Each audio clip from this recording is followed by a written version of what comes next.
Imagine a country that spends more on healthcare than any other country in the world and yet has some of the worst health outcomes. How is that even possible?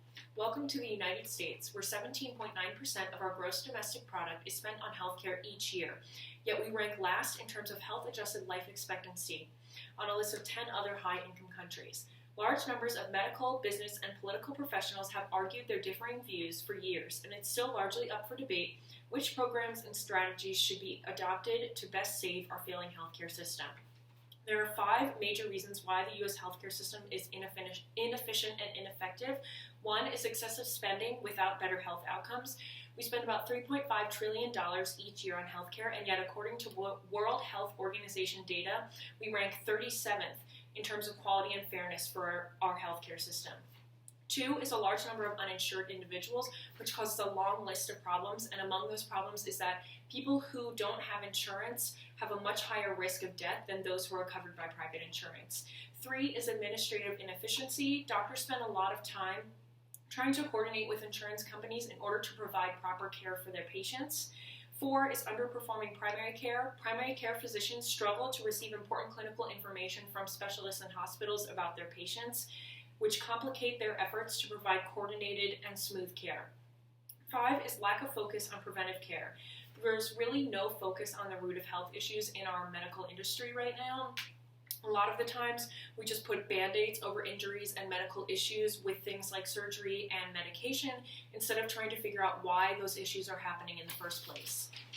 So one of the solutions to our failing healthcare system is electronic health records, or EHRs. Some of the pros to this include that it limits potentially dangerous medical errors.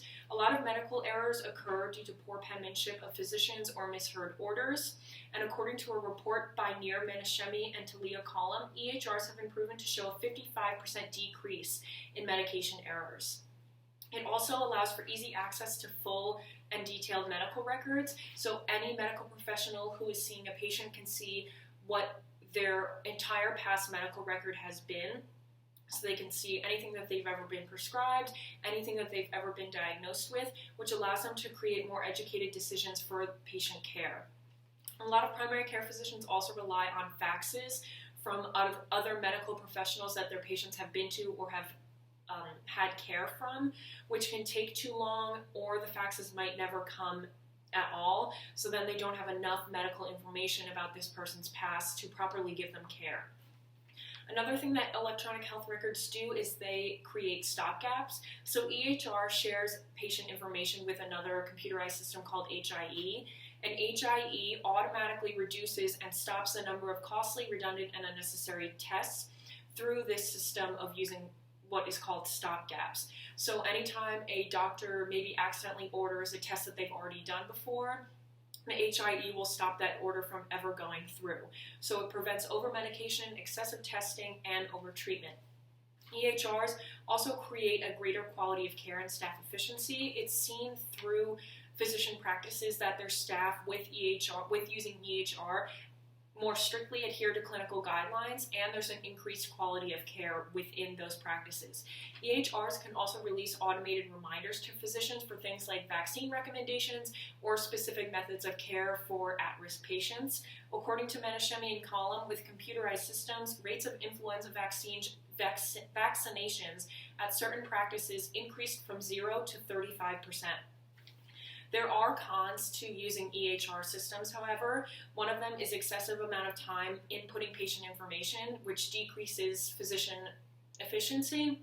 So a lot of doctors who use EHR have reported that it takes them an extremely long amount of time to put all of the medical information into the computerized system. Ongoing maintenance is also really expensive. According to recent research by Menashemi and Collum, for a 6-physician practice, it's $14,000 per physician, and for a 3 or less physician practice, it's about $19,000 per physician. And then you also have to pay for any type of electronic issues that occur or software updates that are needed. And there's also an issue of patient privacy because so much medical information is getting shared within the online system. Another solution is universal healthcare coverage. One of the pros is that everyone will have access to the same quality of care. So there's the same standard of care nationwide. You don't have that issue between rich and poor, where wealthier people are able to go and spend the money on more expensive practices that have the newest equipment, that have the best doctors. Because with universal healthcare, everything, including prices of services, will be regulated. So everybody has that access to the best care that they can possibly get. It also reduces the use of emergency rooms as a primary method of care. A lot of people who are uninsured use emergency rooms because they don't have access to any other type of medical care. And the use of emergency rooms, obviously, as primary care is extremely expensive. So with universal healthcare coverage, there won't be that issue anymore because they'll be able to go to primary care physicians.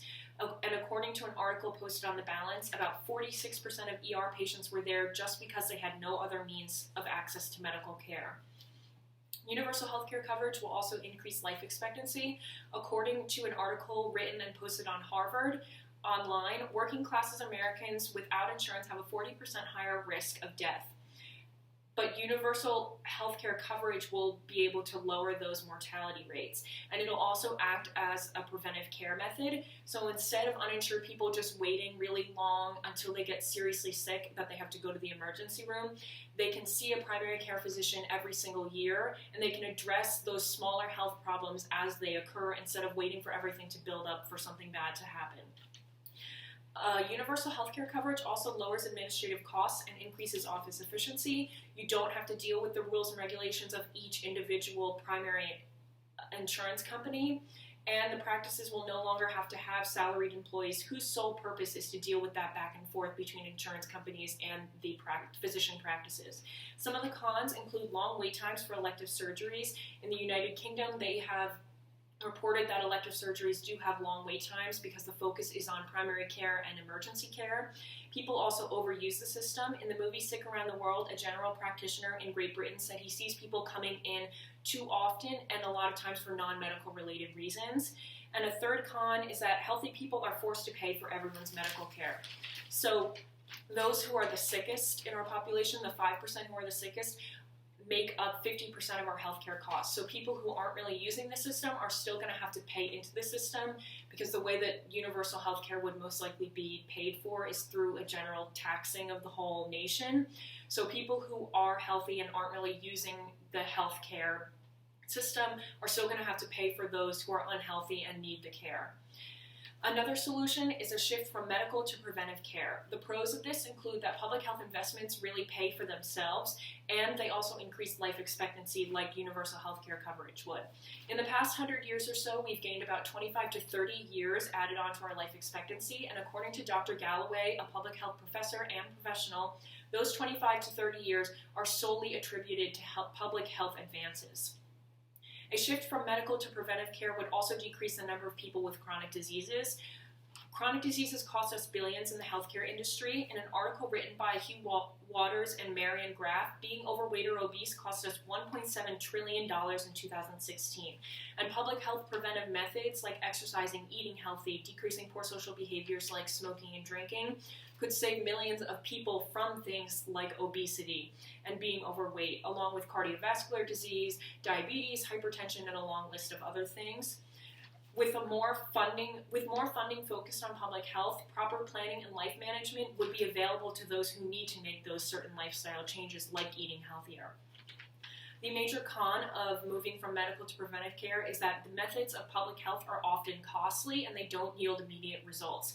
It often takes years or decades before progress in overall population health can be seen. There are clearly a number of ways in which the inefficiencies of our healthcare system can be addressed. While all of them are greatly beneficial in their own ways, they each have negative aspects to them. It's important when thinking about this massively incompetent system that there's no perfect solution to all of it. There's really only solutions that are slightly more beneficial than others. So my discussion questions are, which option do you think is the best for addressing the flaws of our healthcare system and why? Have you noticed recently through the news or through personal experience any issues that exist in our healthcare system that have been highlighted by the coronavirus pandemic? And finally, do you believe that access to proper medical care is a right or a privilege?